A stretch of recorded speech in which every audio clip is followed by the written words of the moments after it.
दोस्तों आज के इस वीडियो में मैथ के मोस्ट इंपोर्टेंट क्वेश्चंस सॉल्व करने वाले हैं। तो दोस्तों आज के इस वीडियो में हम लाभ हानि के मोस्ट इंपोर्टेंट वाले क्वेश्चंस सॉल्व करेंगे और दोस्तों ये आपका पेपर में भी आएगा। तो शॉर्टकट ट्रिक के द्वारा हम जल्दी से क्वेश्चन को जो है सॉल्व करते हैं। तो दोस्तों प्लीज आप लोग जो है कॉपी और पेन साथ में रखें, क्योंकि दोस्तों जब हम साथ में क्वेश्चन को सॉल्व करते हैं ना तो इससे हमें जो है अच्छे से समझ में आता है। सबसे पहले देखिए क्वेश्चन नंबर 4, एक वस्तु की क्रय मूल्य मतलब कि कॉस्ट प्राइस। मान लीजिए आप दुकानदार हैं तो किसी चीज को आप खरीद मतलब कि बेचने के लिए जब आप खरीदेंगे, ठीक है ना, 3200 रुपए की कोई वस्तु आप खरीदते हैं बेचने के लिए, तो जिस मूल्य पर आप खरीदते हैं उस वस्तु को वो हमारा क्रय मूल्य होता है, मतलब कि कॉस्ट प्राइस, लागत प्राइस उसे आप बोल सकते हैं। तो ये 3200 रुपए जो है हो गया आपका क्रय मूल्य, ठीक है ना। उसे कितने में बेचे कि 5% की लाभ हो, ठीक है ना। अब देखिए इस क्वेश्चन को देखिए कैसे घुमा कर पूछा गया है। तो दोस्तों अगर आप चाहते हैं ना 1 मिनट से पहले सॉल्व करना, तो मैं आपको जो है ऐसे 4 फॉर्मूले आपको लिखवाने वाला हूं। प्लीज उसको आप लिख लीजिएगा, तभी हमारा जो है क्वेश्चन जल्दी से सॉल्व हो पाएगा। तो देखिए एक बार आप ध्यान से देखिए इस क्वेश्चन को, इसमें क्या क्या चीजें दी गई है ऑलरेडी।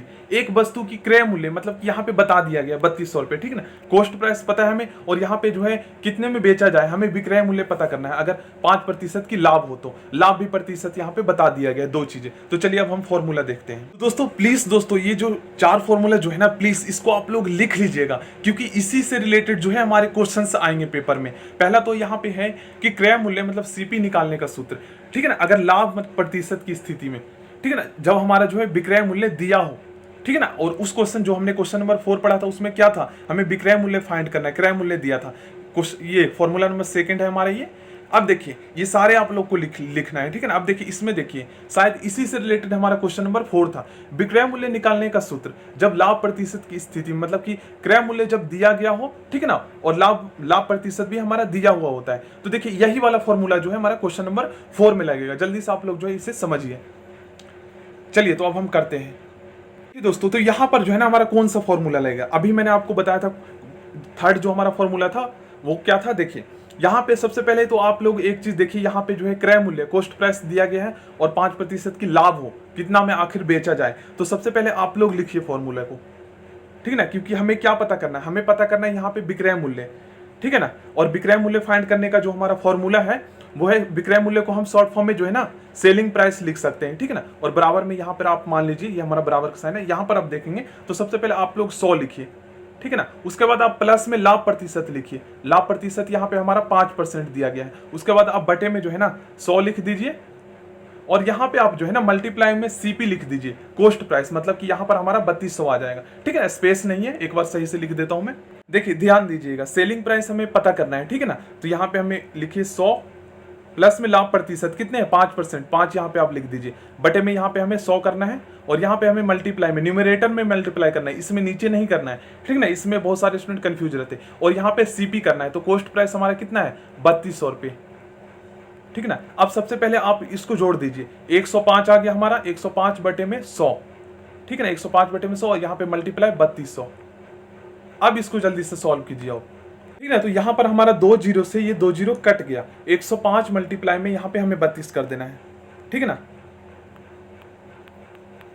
तो इसको जब आप मल्टीप्लाई करेंगे तो हमारा जो आंसर आएगा ना वो देखिए यहाँ पे आएगा 3360 आएगा। इसका राइट आंसर जो हो जाएगा हमारा ऑप्शन ए 3360, मतलब कि उस वस्तु को जो है ना यदि 3360 रुपए में बेचा जाए तब हमें जो है 5% की लाभ होगी। एक वस्तु की क्रय मूल्य 3200 रुपए दिया गया है, ठीक है ना, उसे कितने में बेचा जाए, मतलब कि 3360 रुपए में बेचा जाएगा तो 5% की लाभ होगी। क्वेश्चन नंबर 1 ध्यान से समझिएगा आप लोग, ठीक है ना। उस फॉर्मूले को तो दोस्तों आप लोग जो है ना लिख लीजिएगा, अच्छे से समझ लीजिएगा, क्योंकि सारे क्वेश्चन जो है ना लाभ हानि के उसी पे आधारित आने वाले हैं। देखिए किसी वस्तु को मतलब कि 1725 रुपए में बेचने पर 15% की जो है लाभ होती है। वस्तु का लागत मूल्य मतलब कि कॉस्ट प्राइस, जिसे हम क्रय मूल्य बोलते हैं, इसमें कंफ्यूज नहीं होना है। लागत मूल्य और क्रय मूल्य मतलब वही होता है, ठीक है ना। तो देखिए यहाँ पे जो है हमें क्रय मूल्य ज्ञात करना है। सबसे पहले आप लोग नोटिस कीजिए, सबसे पहले आप लोग ध्यान दीजिए क्या क्या चीजें दे रखी है, क्योंकि जब हम फॉर्मूला देखेंगे तो हमें जो है उसमें से देखना है कि चारों फॉर्मूले में से कौन सा फॉर्मूला जो है हमें यहाँ पे यूज करना है, ठीक ना। किसी वस्तु को इतने रुपए में बेचने पर, मतलब कि यहाँ पे जो है सेलिंग प्राइस दिया गया है, एसपी दिया गया है, ठीक है ना, विक्रय मूल्य, और 15% लाभ होती है, तो वस्तु का क्रय मूल्य ज्ञात करना है। तो चलिए फॉर्मूला देखिए फ्रेंड्स, जो हमारा फॉर्मूला नंबर यहाँ पे 1 है ना, यही यूज होगा। क्यों? क्योंकि उस क्वेश्चंस में हमें क्या फाइंड करना था, उस क्वेश्चंस में हमें फाइंड करना था क्रय मूल्य, कॉस्ट प्राइस, जबकि उसमें जो है हमारा एसपी दिया हुआ था, मतलब कि सेलिंग प्राइस दिया हुआ था और स्थिति लाभ की थी। ठीक है ना। चलिए ये फॉर्मूला जो है हम लगाएंगे उसमें। तो जल्दी से हम फॉर्मूला लिखते हैं, उसके बाद हम क्वेश्चंस को सॉल्व करेंगे। तो सबसे पहले आपको लिखना है यहाँ पे हमें क्या पता करना है, हमें सीपी पता करना है ना, कॉस्ट प्राइस 100 लिखना है आपको, बराबर में 100। ठीक है ना, 100 बटे में यहाँ पे 100 प्लस में यहाँ पे आपको जो है ना लाभ प्रतिशत लिखना है जो दिया गया है क्वेश्चंस में, और यहाँ पे आपको मल्टीप्लाई कर देना है सेलिंग प्राइस। सेलिंग प्राइस तो दिया ही होता है। ठीक है ना। अब यहाँ पे हम इसकी वैल्यू को रख देते हैं, यहाँ पे हमारा 15% आ जाएगा। ठीक है ना। तो प्रतिशत में होगा तो 15 ही लिखेंगे यहाँ पे, और यहाँ पे हमारा जो है 1725 आ जाएगा। यहाँ पे मैंने लिख दिया है। अब दोस्तों क्या करना है, इसको आप प्लस कर दीजिए। ठीक है ना। उसके बाद आप यहाँ पे जो है ऊपर में इसको लिख सकते हैं, इस तरीके से लिख सकते हैं। अब उसके बाद हम जो है ना इसको काट देंगे। ठीक है ना। और यहाँ पे हम जो है 115 लिखेंगे क्योंकि हमने उसको जोड़ दिया था। अब यहाँ पे देखिए इसको आप काट दीजिए, तो एक बार आप यहाँ पर काटेंगे 5 से, अगर हम इसको कैंसिल करते हैं तो 5 दूनी 10, 5 तिया 15, और यहाँ पे ये कटेगा 5 तिया 15, उसके बाद यहाँ पे 5 चौक 20, 5 पचे 25। अब दोस्तों यहाँ पर जो है ना आप 23 से ये शायद कट सकता है। देखिए यहाँ पर 23 से ये कट जाएगा 345, 23 से कम 23, और उसके बाद 23 बचे हो जाएगा हमारा 115। ठीक है ना। अब 100 को आप 15 से मल्टीप्लाई कर देंगे तो 1500 जो है आंसर आ जाएगा हमारा। तो इसका राइट आंसर जो हो जाएगा 1500, मतलब कि किसी वस्तु को 1725 रुपए में बेचने पर जो है 15% की लाभ होती है। तो वस्तु का जो लागत मूल्य होगा ना, मतलब कि क्रय मूल्य, देखिए यहाँ पर जो है ना 1725 रुपए में मान लीजिए कोई वस्तु को बेचा जाता है तो 15% की लाभ होती है। तो आखिर उसे खरीदा कितने में गया था, ये क्वेश्चन है। तो उसे 1500 रुपए में खरीदा गया था, और 15% की लाभ जब होती है तो उसे 1700 रुपए में बेचा गया था। क्योंकि आपको पता है विक्रय मूल्य जो है ना ज्यादा होगी, क्योंकि लाभ की स्थिति है, तो लाभ 15% कमाएंगे तो ऐसे भी लाभ बढ़ ही जाएगा। ठीक है ना। आपको जो है कंसेप्ट को समझना और फॉर्मूले को जो है अप्लाई करना है। ठीक है ना। फॉर्मूला है उसी पे रिलेटेड क्वेश्चन आएंगे। देखिए राहुल ने एक फ्रिज को जो है ना 8580 रुपये में बेचकर 4% लाभ कमाया। उसने यह फ्रिज कितने में खरीदी थी? दोस्तों सेम वही वाला हमारे यहाँ पे फॉर्मूला लग जाएगा, क्योंकि देखिए यहाँ पे विक्रय मूल्य ये हमारा जो है 2580 रुपये, 8580 रुपये, सॉरी 2500 मैंने बोल दिया, सॉरी दोस्तों 8580। ठीक है ना। 8580 रुपये में बेचकर जो है 4% के लाभ कमाया। उसने यह फ्रिज कितने में खरीदी थी? तो सिंपली वही वाला फॉर्मूला यहाँ पर आप लगा दीजिए, क्योंकि हमें यहाँ पे कितने खरीदी थी मतलब कि यहाँ पे हमें कॉस्ट प्राइस, क्रय मूल्य हमें यहाँ पे फाइंड करना है। तो वही वाला हमारा फॉर्मूला लग जाएगा। ठीक ना। यहाँ पे हमारा लाभ प्रतिशत आ जाएगा तो 4% मतलब जोड़ देंगे। अब यहाँ पर हमारा क्या आ जाएगा, जो दिया हुआ है सेलिंग प्राइस, क्योंकि हमें कॉस्ट प्राइस फाइंड करना है, कॉस्ट प्राइस। ठीक ना, ये हमें फाइंड करना है। तो यहाँ पर आप लिख दीजिएगा 8580, 8580। अब इसको जो है आप जोड़ दीजिए, और उसके बाद इसको जब आप काटेंगे, ठीक है, इसको आप सॉल्व कर दीजिए। यहाँ पर आप काट सकते हैं 2 पचे 10, 2 दूनी 4। अब इसको भी आप काट सकते हैं 2 चौक 8, 2 दूनी 4, 2 नीम 18, और यहाँ पर 0 आ जाएगा।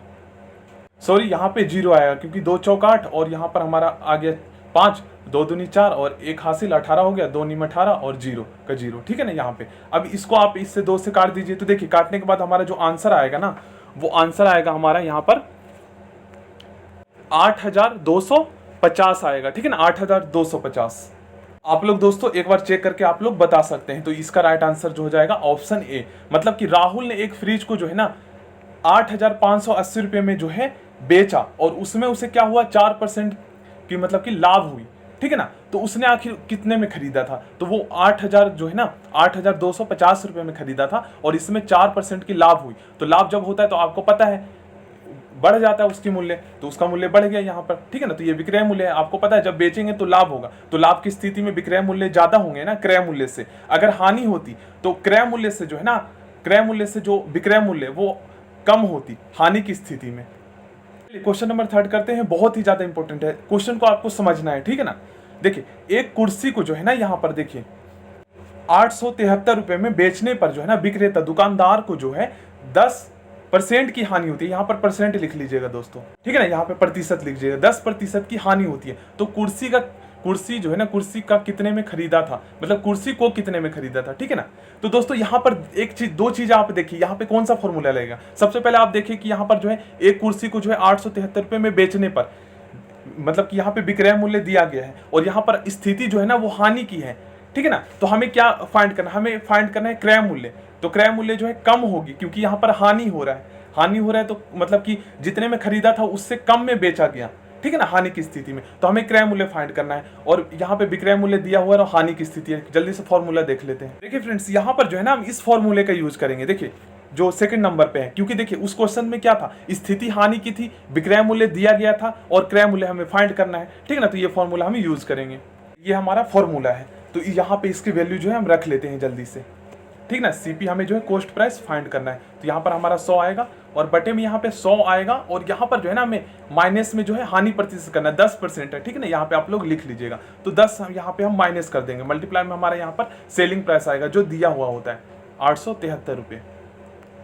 तो 10% की हानि होती है तो यहाँ पर हम घटा देंगे, 100 बटे में 90 हो जाएगा, मल्टीप्लाई में 873 हो जाएगा और न्यूमरेटर में ही 873 मल्टीप्लाई करेंगे, डिनोमिनेटर में नहीं करना। अब इसको जो है यहाँ पर आप काट सकते हैं। तो देखिए ये कट जाएगा 9 से, 9 दहा के 90 और यहाँ पर 9 निम 81, 9 से 63, ठीक है ना दोस्तों। अब इसको इससे मल्टीप्लाई कर दीजिए या फिर 1 0 से 1 0 काट दीजिए। तो इसको 10 से 10 को जो है ना 97 से मल्टीप्लाई कर देंगे तो 970 रुपये जो है उसका जो है क्रय मूल्य आ जाएगा, ठीक है ना। हमारा राइट आंसर हो जाएगा 970 रुपये। अब बोलेंगे कि सर जो यहाँ पर जो है ना मतलब कि क्रय मूल्य क्यों ज्यादा है विक्रय मूल्य से।